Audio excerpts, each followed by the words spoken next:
रायपुर जिले के डीएमएफ परिषद की बैठक आज कलेक्टर सभा कक्ष में हुई। इस बैठक में रायपुर जिले के सभी कांग्रेस और बीजेपी विधायक शामिल हुए। रायपुर सांसद सुनील सोनी को इस बैठक में नहीं बुलाया गया, जिसे लेकर कांग्रेस और बीजेपी नेताओं के बीच राजनीतिक बयानबाजी शुरू हो गई है। देखिए रिपोर्ट।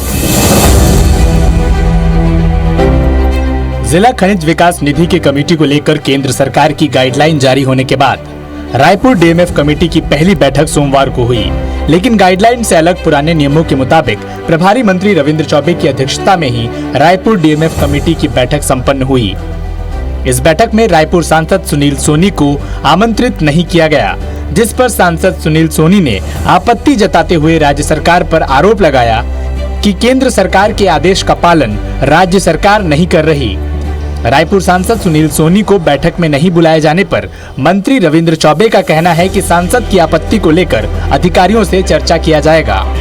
मेरे पास में कोई भी लिखित सूचना नहीं है कि मेरे को इस बैठक के अंदर में आना है, तो इस प्रकार का जो दोहरा मापदंड दुर्व्यवहार जो जनप्रतिनिधियों के साथ में किया जा रहा है, ये अशोभनीय है। केवल भ्रम फैलाकर राजनीति करने का काम कर रहे हैं, मैं इसकी निंदा करता हूं। जिला प्रशासन के द्वारा सभी जनप्रतिनिधियों को सूचित किया गया था।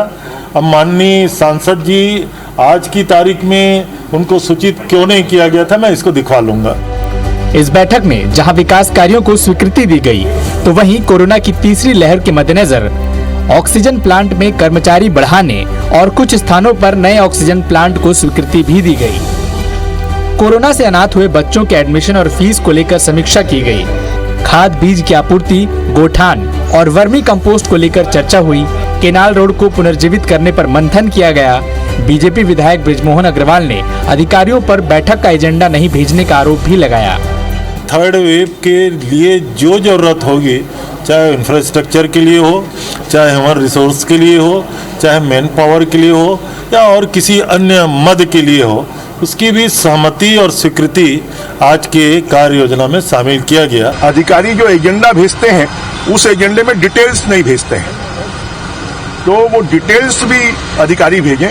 और तीसरा, कुछ विधायकों ने नाराजगी भी व्यक्त की कि उनकी बिना जानकारी के कुछ काम स्वीकृत उनके विधानसभा में हो गए हैं, तो कम से कम विधायकों को जो सम्मान है वो मिलना चाहिए और उनके जानकारी में काम होना चाहिए।